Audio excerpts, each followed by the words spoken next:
I am playing a very dangerous game right now because I don't know if you can hear that, but my plane is boarding right now. I'm in Sacramento. I'm at the Sacramento airport, which, by the way, is stunning. I wish I had a longer layover here. But anyway, that's irrelevant. I have very limited time, and if I let myself get on a tangent, I will 100% miss this flight. But something I wanted to talk about specifically right now, I am in a stage of my life right now where I am sharing every aspect of my life and my creative process. I'm trying to be as transparent as possible. You're inviting the world into your space. I think it's a beautiful thing. I love it. Share and share and share and invite people in. My goal as a content creator is to inspire people and help people, give people an authentic look into my world. And I think there's nothing wrong with this. The pendulum has a tendency to swing to these opposite extremes when it comes to sharing and keeping secrecy. It's important to have that balance, I think, in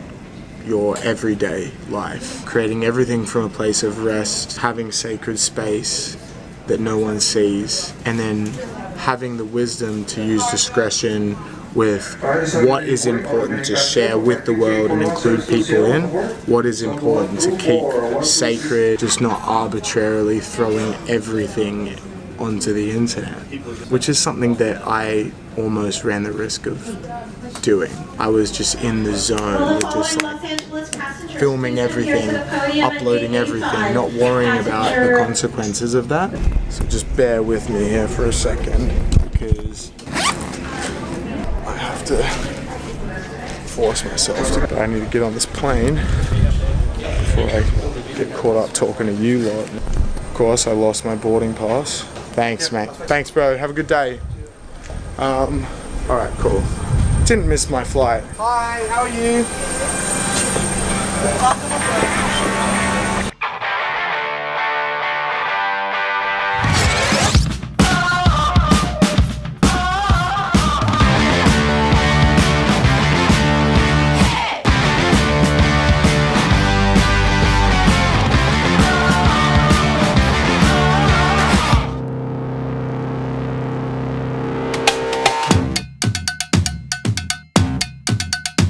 What I was trying to say earlier at the airport is it's really important to have sacred space in your life. My life is always in transit and I'm always moving. Because I find that exciting, I tend to want to just share it with the world.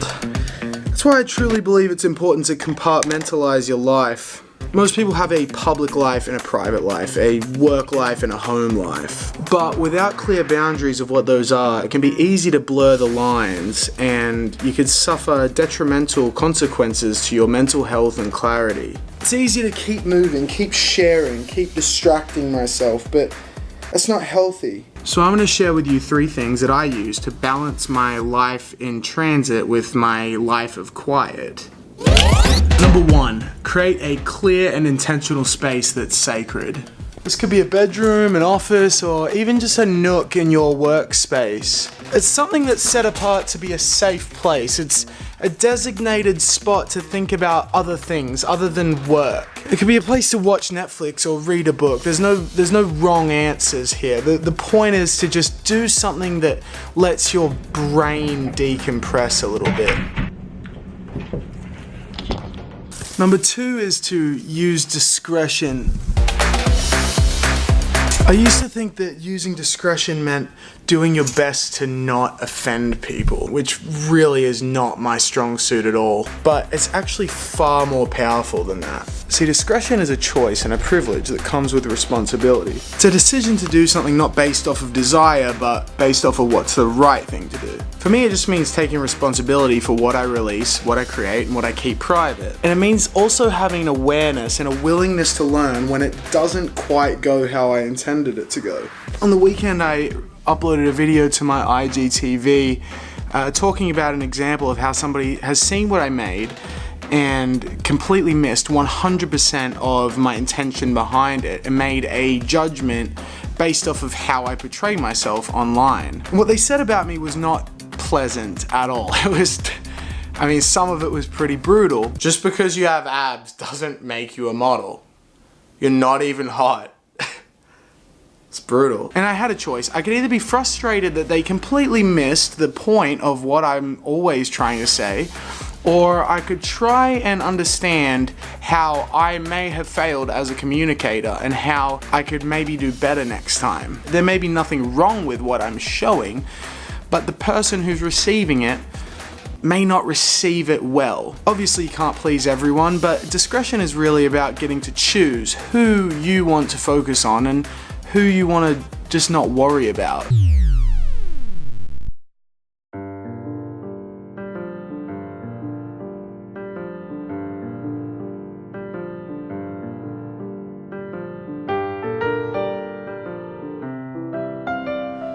Number 3 is to create from a place of rest.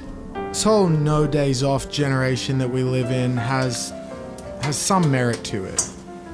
I think if you're doing what you love, then perhaps you don't need a day off. But that doesn't mean you don't rest. You might think that resting less will maximize your workflow, but you would be wrong. Neglecting to slow down may increase your output, but only at the cost of the quality of your work. You cannot consistently pour out unless you frequently get poured into. However, because my schedule is anything but consistent, I find it really difficult to take one full day off every single week. So I find it far more sustainable to set aside a few hours every single morning to just not work. For me, that basically means the first 2 or 3 hours of my day, I don't check my phone, I don't check my emails or my social media.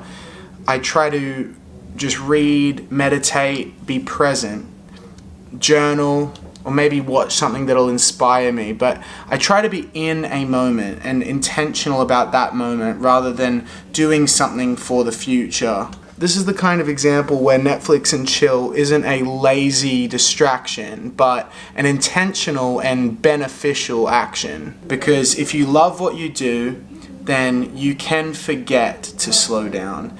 And it will catch up to you, but not when you're ready and not when you expect it. I can guarantee you, if you start implementing some of these things in your life, you will create and you will work at a far higher capacity. So yeah, find some sacred space this week. And if this video helped you, make sure you give it a thumbs up and comment below. Make sure you hit that subscribe button. And I will see you next week.